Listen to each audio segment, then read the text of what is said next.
Yeah. So మీరు ఎట్లా ఇప్పుడు ఇదంతా చూసిన తర్వాత మీకు ఏమనిపిస్తున్నది? ఇప్పుడు రేపు పొద్దున రిజల్ట్ అటు ఇటు అవుతే ఒకవేళ అంటే ఎట్లుంది జనాలంటే జనాలు కూడా తప్పులు ఉన్నాయి లేదని కాదు. ఇప్పుడు డబ్బులోకి అమ్ముడు పోతున్న సందర్భం కనిపిస్తున్నది. వాడు 1000, 2000, 5000, 10,000 ఇవ్వడానికి కూడా రెడీ అవుతాడు ఇంత ఇదైన తర్వాత. సో భవిష్యత్ ఏంటి అన్న దాంట్లో కొంత అటు ఇటుగా మనం ఆందోళన పడాల్సిన అవసరం కూడా వస్తుంది కొన్నిసార్లు. ఇంత జరిగినా కూడా మీరేడే గెలుస్తారా అనే కాడి కూడా వస్తుందేమో అనే ఒక ఆందోళన కనిపిస్తున్నది. ఇటువంటి సంఘటనలతోటే ఈ ప్రాంతంలో గన్ రెవల్యూషన్ వచ్చింది.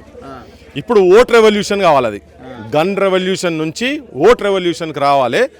అది అవుతుంది. ఇప్పుడు సైలెంట్ ఓటింగ్ జరగబోతున్నది అనిపిస్తుంది నాకు ఈ ఊర్లో. ఎందుకంటే ఇది ఒక కిరాతకులకు, కీచకులకు, సమాజం గురించి ఒక సావిత్రిబాయి పూలే వారసురాలు డిగ్రీ చేసి పంతుల ముచ్చట నిలబడదు కదా. నేను అనుకుంటున్నా ఒక సైలెంట్ రెవల్యూషన్ అయితే వస్తుందని చెప్పి నాకు క్లియర్గా అనిపిస్తుంది. మనం ఉన్నాం ఇక్కడ ఈ కార్యాలయం ముంగట అంటే గ్రామానికి సెక్రటేరియట్ లెక్క. అవును, అంతే కదా. ఓకే, ఇప్పుడు నేను ప్రజల హక్కుల గురించి ఒక చిన్న చరణం.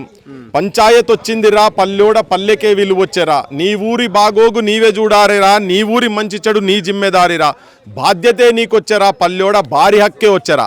ఆ హక్కేంది? ఆ ఓటు.